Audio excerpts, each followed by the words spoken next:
So the show and green space that I have going on at that I'm working with Chris. It deals with communities that don't have. It's like a political and social type of dive through the environment, right? So the some of our choices in the environmental world, architectural world, right, is we have certain communities that are hardworking class communities that just don't have the same amenities as others. And it's visibly seen um, on the amount of concrete, the amount of asphalt. And when you drive through certain picturesque areas, tree canopies and beautiful landscaping, buildings are pushed back. So there's they're not pushed up to the front of the street. So there's like this abrupt engagement in this physical, realm. So a lot of the impoverished communities, they don't have a lot of shade, right?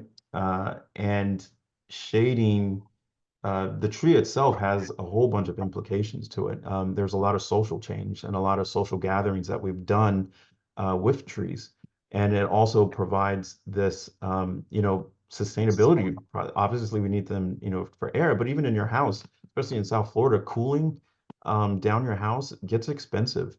And a lot of these communities don't have that opportunity. So I'm trying to bring awareness into those type of spaces. And I have a series that talks about kind of like a series of paintings that show a chronological timeline of what it's like when we don't tamper with nature, and then the full effect of when we zone and we segregate and we uh, draw lines for certain communities and say this is where you live, and how we drown out the relationship between nature and man. However, if you're going to go back to biblical times, wasn't it under a tree that the fall of man happened?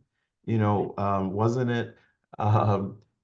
I went to historically black college and at Hampton, and the Emancipation Oak is where the slaves were read the 13th Amendment.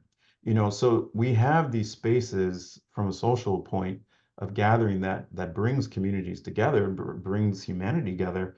But yet we are also changing policies where we are eliminating those things for the sake of the dollar, the sake of political power.